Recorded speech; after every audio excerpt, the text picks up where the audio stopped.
English कैसे सीखें YouTube channel में आपका स्वागत है। इस क्लास में हम इस स्टोरी के एक एक वर्ड का उच्चारण लिखकर उसे ट्रांसलेट करेंगे और उसकी वर्ड मीनिंग आपको लिखकर बताएंगे। लिखने से वो वर्ड मीनिंग आपके दिमाग में ज़्यादा समय तक रहेगी और साथ में हम आपको ग्रामर से जुड़ी, टेंस से जुड़ी छोटी छोटी बातें भी बताएंगे, जिससे आपको इंग्लिश लिखना, पढ़ना, बोलना और समझना धीरे धीरे आने लगेगा। इस क्लास में मैं शब्दों के उच्चारण को भी लिखता हुआ चलूंगा, जिससे आपकी इंग्लिश रीडिंग प्रैक्टिस भी हो और उसकी वर्ड मीनिंग भी मैं उसके ऊपर लिखता हुआ चलूंगा, जिससे आपको इंग्लिश पढ़ना और समझना आसानी से आने लगेगा। इसी के साथ आप कर दीजिए इस वीडियो को लाइक और मैं करता हूं शुरू। इंग्लिश रीडिंग, क्योंकि ये वीडियो ट्रांसलेशन के साथ साथ रीडिंग की भी है।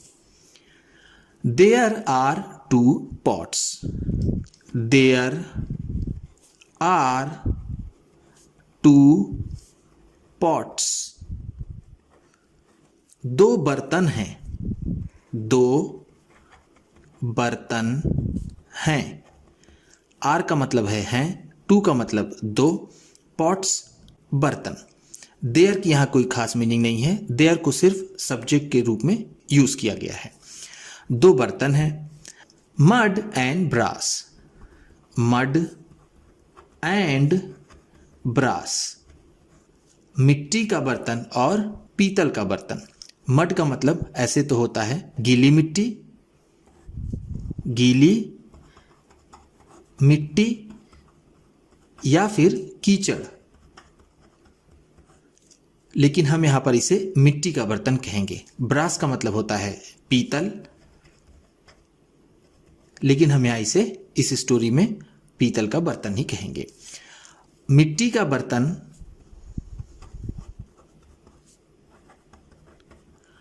और एंड का मतलब है और, पीतल का बर्तन, पीतल का बर्तन। Mud and brass, mud and brass go. मिट्टी और पीतल के बर्तन जाते हैं। मिट्टी और पीतल के बर्तन जाते हैं। गो का मतलब होता है जाना। To the river, to the river, नदी में। टू द रिवर का मतलब है नदी में, रिवर का मतलब है नदी, यहां पर टू का मतलब होगा में। टू प्ले, खेलने के लिए, खेलने के लिए। प्ले का मतलब होता है खेलना और टू का मतलब यहां पर होगा के लिए। ब्रास सेड, ब्रास सेड, पीतल के बर्तन ने कहा। सेड का मतलब है कहा। I will swim in the river, I will swim in the river, मैं नदी में तैरूंगा। आई विल स्विम, मैं तैरूंगा, तैरूंगा।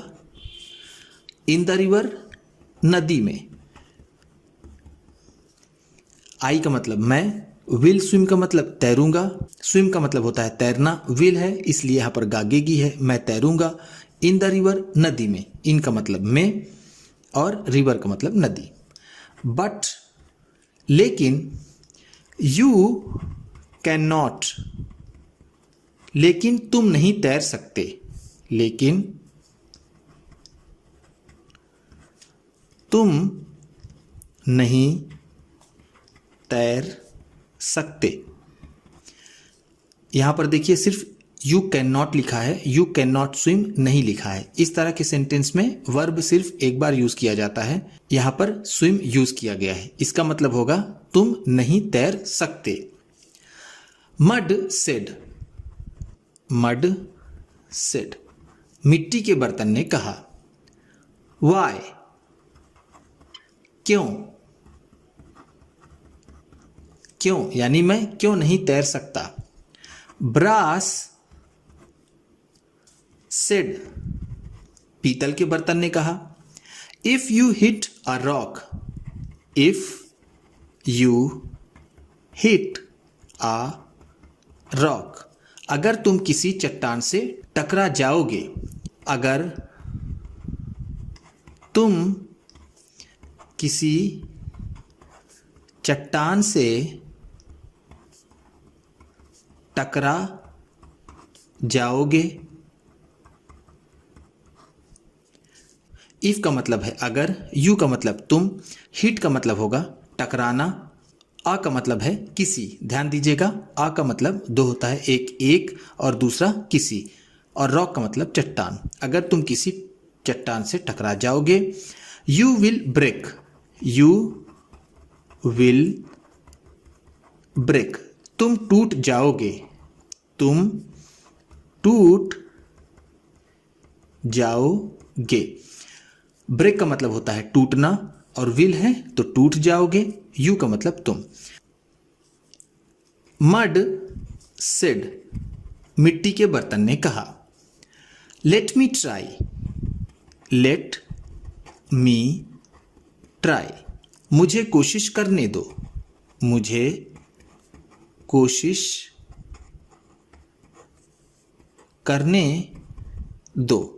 लेट का मतलब यहां पर होगा दो से, ये सेंस जो है। मी ट्राई, मुझे कोशिश, ट्राई का मतलब होता है कोशिश, मी का मतलब मुझे। मड एंड ब्रास, मिट्टी और पीतल के बर्तन।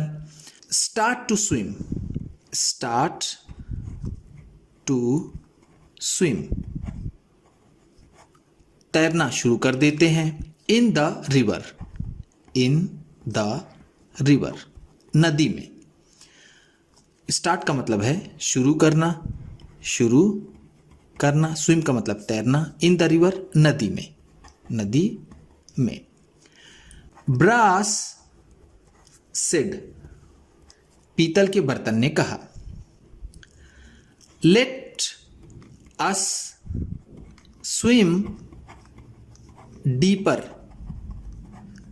चलो और गहराई में तैरते हैं। लेट का मतलब यहां पर होगा चलो, डीपर का मतलब और गहराई में, और गहराई में। स्विम का मतलब तैरते हैं, तैरते हैं। अस का मतलब हम, चलो हम और गहराई में तैरते हैं। मड सेड, मड सेड, मिट्टी के बर्तन ने कहा। No let us go back to the river bank, no let us go, चलो हम चले। जैसा मैंने आपको बताया, लेट का मतलब होगा चलो, नो का मतलब है नहीं, चलो हम चले। लेट अस गो का मतलब होगा चलो हम चलें। Back to the river bank, वापस नदी के किनारे पर, वापस नदी के किनारे पर। रिवर का मतलब होगा नदी, बैंक का मतलब होता है नदी का किनारा, बैक का मतलब वापस। Mud went back to the river bank, mud went back, मिट्टी का बर्तन वापस चला गया, वापस चला गया। वेंट का मतलब होगा चला गया, बैक का मतलब वापस। टू द रिवर बैंक, नदी के किनारे पर, नदी के किनारे पर। जैसा मैंने आपको बताया, रिवर बैंक का मतलब होता है नदी का किनारा, टू का मतलब पर। बट लेकिन, बट लेकिन, brass went, brass went on, लेकिन पीतल का बर्तन तैरता रहा। वेंट ऑन, वेंट ऑन का मतलब होगा चलता गया, ये वेंट गो का सेकेंड फॉर्म है। गो का मतलब होता है जाना और गो ऑन का मतलब होता है चलते रहना, किसी काम को करते रहना। लेकिन पीतल का बर्तन चलते गया यानी वो तैरता गया। Soon the river was deep. Soon जल्द ही, सून का मतलब है जल्द ही।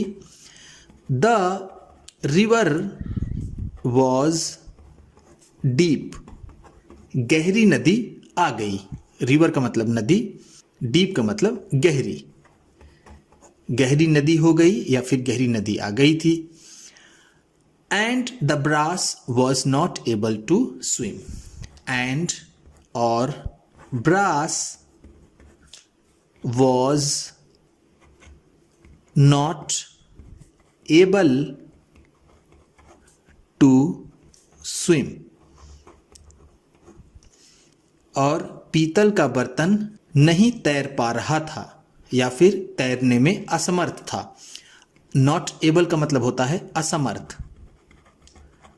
असमर्थ था, टू स्विम तैरने में, तैरने में, वॉज का मतलब था।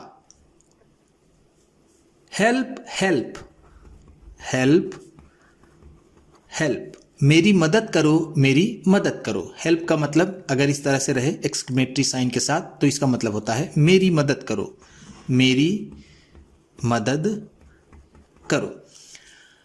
सेड ब्रास, सेड ब्रास, पीतल के बर्तन ने कहा। सेड का मतलब जैसा मैं आपको बताते आ रहा हूं, कहा। Mud used a stick, mud used a stick, मिट्टी के बर्तन ने एक छड़ी का इस्तेमाल किया। मिट्टी के बर्तन ने एक छड़ी का इस्तेमाल किया। यूज का मतलब होगा इस्तेमाल किया, स्टिक का मतलब छड़ी, आ का मतलब एक। From the river bank to help, नदी के किनारे से मदद करने के लिए। फ्रॉम द रिवर बैंक, नदी के किनारे से, नदी के किनारे से। टू हेल्प, मदद करने के लिए। मिट्टी के बर्तन ने नदी के किनारे से छड़ी का इस्तेमाल किया उसकी मदद करने के लिए। आफ्टर दैट, आफ्टर दैट, उसके बाद, उसके बाद। आफ्टर का मतलब होता है बाद, दैट का मतलब उसके। Mud and brass do not play in the river. Mud and brass do not play in the river, मिट्टी और पीतल के बर्तन नदी में नहीं खेलते हैं। डू नॉट प्ले, नहीं खेलते हैं, नहीं खेलते हैं। इन द रिवर, नदी में, नदी में। They only play by the river. They only play, वो सिर्फ खेलते हैं, वो सिर्फ खेलते हैं।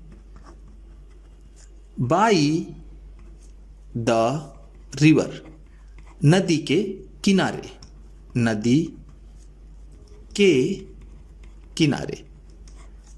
बाई का मतलब है किनारे, द रिवर नदी के, वो सिर्फ नदी के किनारे खेलते हैं। दे का मतलब है वे, ओनली का मतलब सिर्फ, प्ले का मतलब खेलते हैं, बाय द रिवर नदी के किनारे। उम्मीद करता हूं कि इस क्लास में बताई गई वर्ड मीनिंग्स आपको अच्छी लगी होंगी। सबसे अच्छा वर्ड कौन सा लगा इसे कमेंट बॉक्स में ज़रूर बताइएगा। इसी तरह की वीडियोस के साथ साथ ढेर सारी रीडिंग की, ट्रांसलेशन की और बहुत सी इंग्लिश सीखने वाली वीडियोस पाने के लिए चैनल को सब्सक्राइब कीजिए और ये वीडियो किसी न किसी अपने एक दोस्त को, मित्र को, परिवार वाले को शेयर भी ज़रूर कर दीजिएगा। तो चलिए मिलते हैं फिर अगली वीडियो में।